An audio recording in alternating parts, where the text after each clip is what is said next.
आकाशवाणी भोपाल से प्रस्तुत है प्रादेशिक समाचार।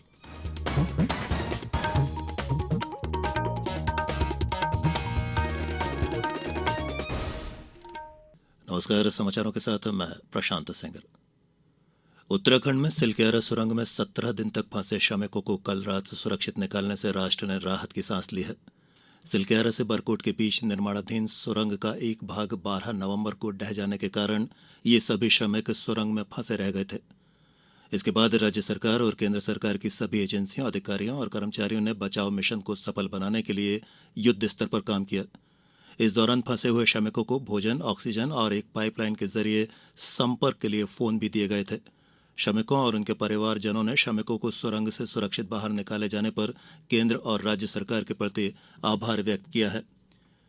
प्रधानमंत्री नरेंद्र मोदी ने भी सिलक्यारा सुरंग से 17 दिन बाद निकाले गए श्रमिकों से टेलीफोन पर बात की। श्रमिकों को निकाले जाने के तुरंत बाद प्रधानमंत्री ने श्रमिकों को सफलतापूर्वक और सुरक्षित रूप से बाहर निकालने के लिए बचाव टीमों के प्रयासों की भी सराहना की। उधर ऑस्ट्रेलियाई प्रधानमंत्री एंथनी अल्बानीज ने भी श्रमिकों को सुरक्षित बाहर निकालने को लेकर सफलतापूर्वक बचाव अभियान चलाने के लिए भारतीय एजेंसियों की सराहना की है। एक सोशल मीडिया पोस्ट में श्री अल्बानीज ने ऑस्ट्रेलिया के अंतर्राष्ट्रीय सुरंग विशेषज्ञ प्रोफेसर अर्नोल्ड डिक्स की भूमिका पर भी गर्व व्यक्त किया है। प्रदेश में मतगणना की तैयारियां और मतदान कर्मियों का प्रशिक्षण अंतिम चरण में है। मुख्य निर्वाचन पदाधिकारी अनुपम राजन द्वारा आज ग्वालियर के एमएलबी महाविद्यालय स्थित मतगणना स्थल का निरीक्षण किया गया। उन्होंने स्ट्रांग रूम और सुरक्षा व्यवस्थाओं का अवलोकन कर अधिकारियों को आवश्यक निर्देश भी दिए। सतना में मतगणना से जुड़े सभी अधिकारियों और कर्मचारियों को मतगणना परिणाम पत्रक तैयार करने के संबंध में कल प्रशिक्षण दिया जाएगा। बालाघाट जिले में मतगणना स्थल पर स्ट्रांग रूम में 2 विद्युत लाइन और एक जनरेटर के साथ साथ यूपीएस के बैकअप की व्यवस्था भी की गई है। इसके अलावा ईवीएम मशीनों तथा पोस्टल बैलेट की गणना के संबंध में कल वीसी कक्ष में प्रथम रैंडमाइजेशन भी किया गया। भारत में अमेरिकी दूतावास और वाणिज्य दूतावासों ने अक्टूबर 2022 और इस वर्ष सितंबर तक 1,40,000 छात्र वीजा जारी किए हैं, जो कि अपने आप में एक रिकॉर्ड है। अमेरिकी विदेश विभाग ने एक बयान में बताया है कि इस अवधि में दुनिया भर में 1 करोड़ से अधिक गैर प्रवासी वीजा जारी किए गए हैं।